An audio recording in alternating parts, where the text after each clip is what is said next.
One of the biggest games of 2020, Cyberpunk 2077, is out this week, and the review embargo just lifted, meaning critical reception. One more time. One of the biggest games of 2020, if not the biggest game of 2020, is Cyberpunk 2077. That's a lot of numbers. It's out this week, and the review embargo just lifted, meaning critical reception for this game is finally starting to pour in after 10 years of waiting. It's been a wait, and while the response as a whole is positive and promising, it sounds like the game is not without its faults. So let's take a look at what critics from IGN and other outlets are saying about the PC version of Cyberpunk 2077, because the console version didn't get review code sent out at all.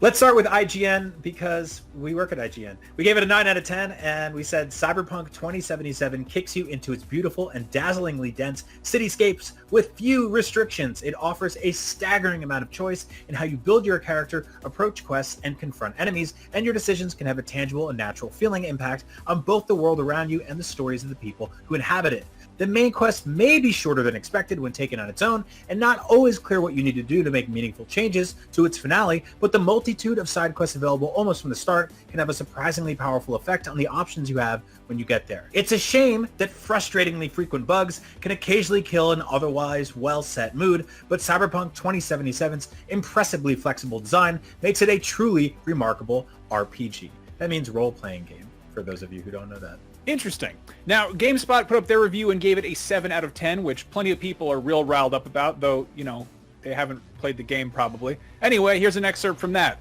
The technical problems not only took me out of the game literally, but also led me to question whether certain things throughout the game were intentional. The side quests and the characters they showcase are the shining beacon through the neon-soaked bleakness of Night City, and they give you room to explore the best the core RPG mechanics have to offer. These are what carried me through an otherwise disappointing experience. Our friends over at Kotaku gave the game no score, which is what they tend to do, and they said, after all the hype and despite a certain disappointment of my own hopes, I'm also relieved to find that it's just a video game. I'm ready to escape the years of being told what Cyberpunk is and find out what it is for myself, as I imagine many of you reading are too.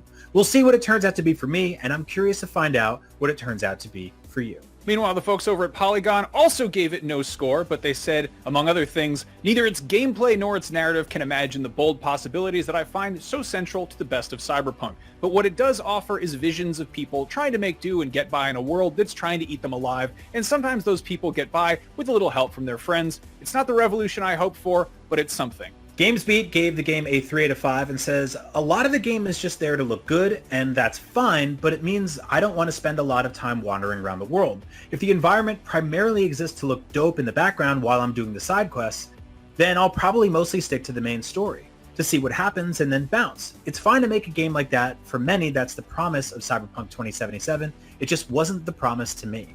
Meanwhile, the folks over at hit gamer newspaper Washington Post gave it no score, but said what makes matters worse is that this game is boiling over with glitches, particularly towards the game's climax. As the game neared its end, every main character of the game was touched by some hilarious scene-breaking glitch, including the very final shot of the story before its credits rolled. Whether this world holds together is a question I just can't answer yet. My early impressions come with many caveats.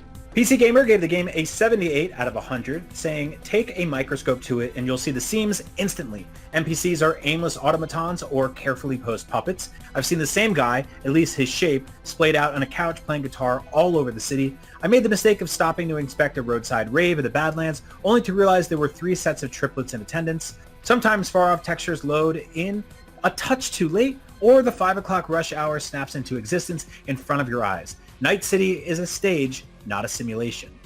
VG247 gave it a 5 out of 5, saying, in the midst of such intense anticipation and scrutiny, it's easy to get carried away with what Cyberpunk 2077 could have been. The final experience might be more familiar than many predicted, with plenty of elements that aren't perfect, but it's dripping with detailed and engaging stories with so much to see and do. Cyberpunk 2077 is the kind of RPG where you blink and hours go by, which is just what we need to finish off 2020. The Verge gave the game no score and said Cyberpunk 2077 is a frequently satisfying and sometimes impressive game, but despite its setting in the fast-moving future, it's almost never a surprising one. It's a particular brand of exploitation, a piece of fiction that doesn't add much to the stories and ideas it's borrowing, but uses them effectively to deliver crowd-pleasing fun. Games Radar gave it a 5 out of 5, saying Cyberpunk 2077 is a paragon of open-world gaming, offering the kind of freedom to explore and define your character that provides a new pinnacle for the genre. It takes everything we celebrate about open-world games and learns from it, implementing best-in-class variations in a world that's so dense and detailed. Add in the human-like level of reactivity and emotional depth that it brings to its narrative, and it all combines for the most spectacular experience. Take a trip to Night City immediately. So there you have it. Cyberpunk 2077 sounds absolutely massive, full of awesome player choices, and maybe just a few too many bugs, which can hopefully get patched out soon. What do you think about Cyberpunk 2077? Are you buying it day one? Are you waiting for console reviews? Or are you waiting for CDPR to update the game so it's a little less buggy? Let us know in the comments below. And for everything Cyberpunk, stick with IGN. And please, try to be civil.